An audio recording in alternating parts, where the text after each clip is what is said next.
Hey everybody, and welcome back to Everything Tech, and today we're going to be taking a look at the new MacBook Pro.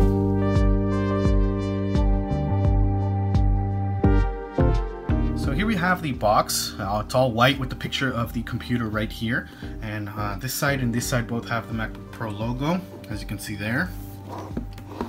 There we have the Apple logo, and again, like I said, the MacBook Pro logo, and of course the Apple logo. Now I'm going to go ahead and flip this around and show you some of the specs that this computer came with, or comes with. And you can see there it's a 13.3 inch diagonal Retina display there. You can go ahead and pause and read all the other stuff if you want.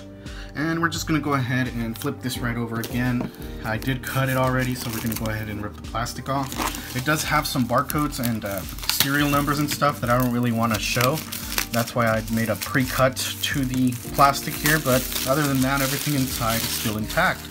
So here we have the box. We're going to go ahead and take it off just like that. And here we have the MacBook Pro. We're going to go ahead and set this aside and take a look at that in just a second. Here we have all of the paperwork, and inside this we should have the warranty information as well as a quick start guide. So we have MacBook Pro, and inside of this it just shows you around the MacBook Pro.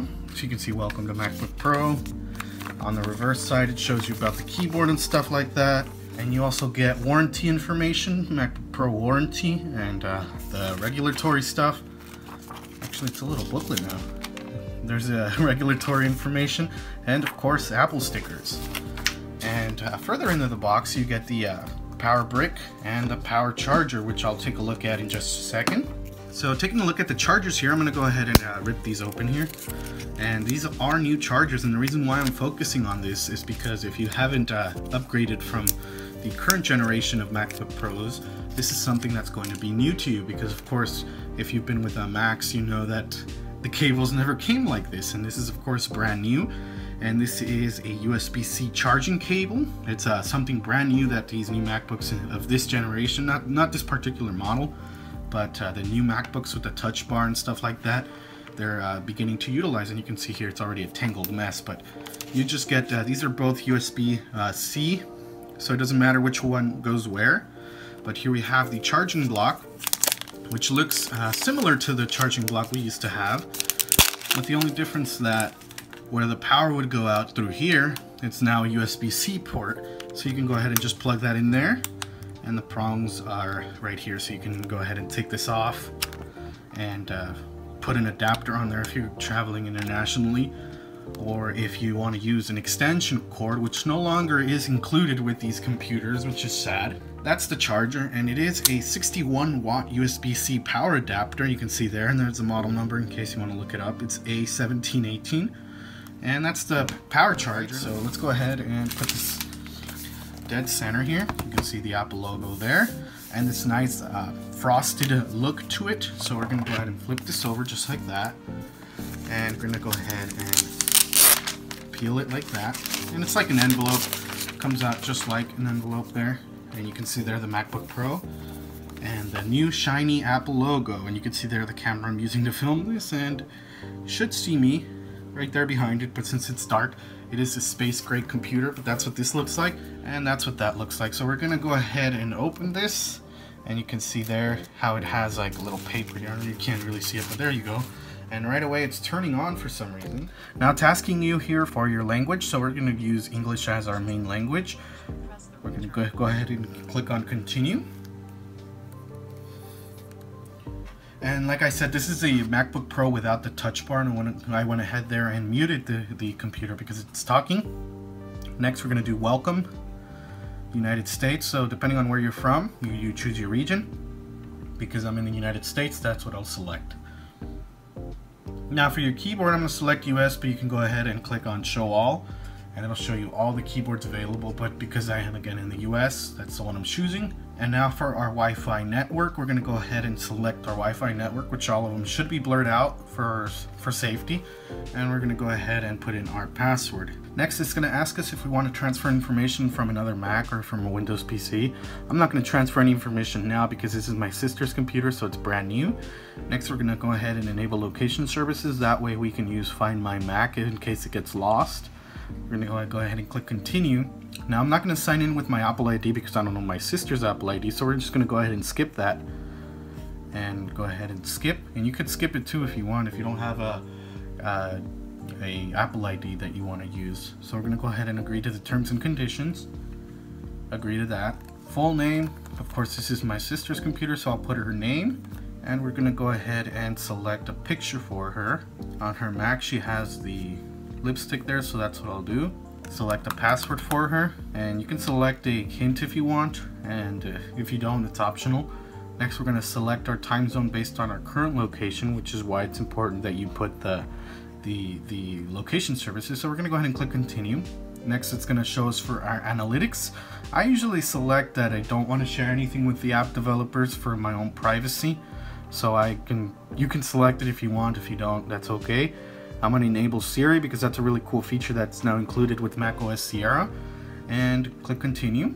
And now it's setting up your Mac. And if you've done a clean install of macOS Sierra or any version of Mac, this should be pretty familiar. And there you go, we're in macOS Sierra now. This particular model comes with an Intel Core i5 dual-core processor clocked at 2.3 GHz with turbo boost up to 3.6 GHz, 256 gigs of PCIe-based SSD storage, 8 GB of DDR3 RAM clocked at 2133 MHz, and Intel Iris Plus Graphics 640. Now that we have the laptop out of the box, let's go ahead and take a look at what this computer has to offer. Taking a look at the left side of the laptop, we have two Thunderbolt 3 USB-C ports with support for charging, DisplayPort, Thunderbolt up to 40 gigabits per second, and USB 3.1 Gen 2 up to 10 gigabits per second. On the front of the computer you have an indentation so you can open the lid easier. And on the right hand side you have a standard 3.5mm headphone jack.